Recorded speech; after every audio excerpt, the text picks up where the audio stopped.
नमस्कार। आज 22 मार्च को 22 मार्च को जबकि हम लोग वर्ल्ड वाटर डे मना रहे हैं, विश्व जल दिवस, इस मौके पे आज ये बात सामने आ रही है कि ये जो अवेयरनेस का डे है वाटर के प्रति, जल दिवस, ये कहीं ना कहीं हम लोग जल संरक्षण, वाटर कंजर्वेशन के लिए मना रहे हैं, उसको अवेयरनेस, जागरूकता के लिए मना रहे हैं कि ये जो वाटर है हम लोग इसको टेकन फॉर ग्रांटेड नहीं ले सकते हैं।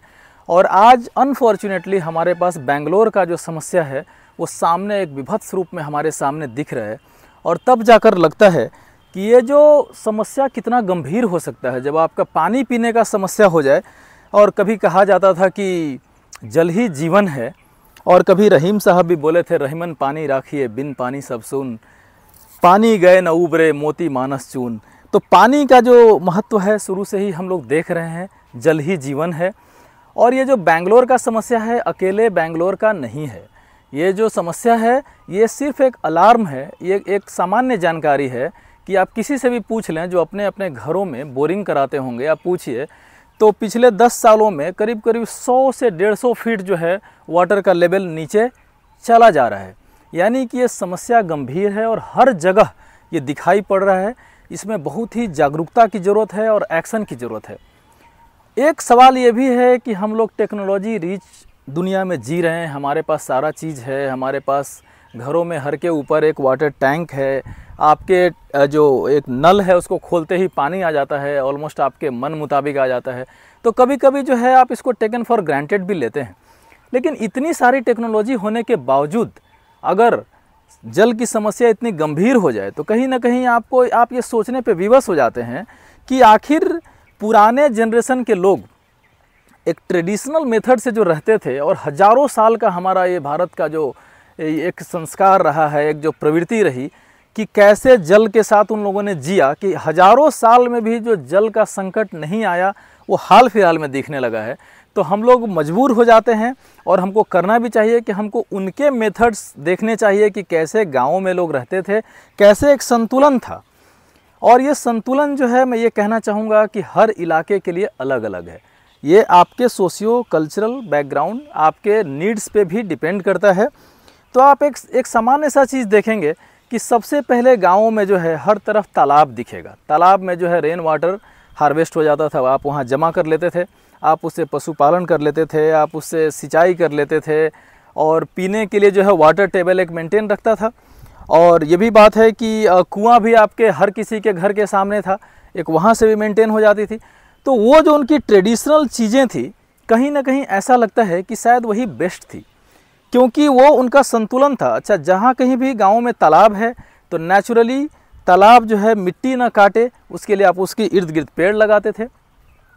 तो इन चीज़ों पे आखिर हम लोग को क्या सीखना चाहिए, आगे के लिए क्या मैसेज है? मैसेज यही है कि सबसे पहले तो आप व्यक्तिगत स्तर पे क्या कर सकते हैं। व्यक्तिगत स्तर पे आप यही कर सकते हैं कि जो पानी आपका जो खर्च है क्या हम उसको घटा सकते हैं। और मुझे लगता है कि अगर हम टंकी को, अगर हम टैप वाटर को खुला ना छोड़ें, अगर हम देखें कि पानी बर्बाद हो रहा है तो एक अवेयरनेस के तौर पे हम उसको बंद कर दें। क्या हम अपने गाड़ियों को, बाइक को, कार को क्या कम पानी में धो सकते हैं? क्या नल के बजाय बाल्टी से धोया जा सकता है? क्या हम अपने छतों पे जो हमने सामान्य जो जितने गांव घर के जो खेत थे या हर जगह कच्चा मिट्टी से जो बना हुआ घर था जिसमें कि पानी रिस कर और हमारा जो है वाटर परकोलेट करके कहीं ना कहीं वाटर टेबल को हमेशा रिचार्ज होता था, वहाँ जो अब नहीं हो पा रहा है कॉन्क्रीटाइज शहर होने के चलते, क्योंकि हमने सारा जो इंफ्रास्ट्रक्चर बनाया है वो कहीं ना कहीं ग्रे इंफ्रास्ट्रक्चर बना दिया है, जिसको कि ग्रीन इंफ्रास्ट्रक्चर बनाने की ज़रूरत है।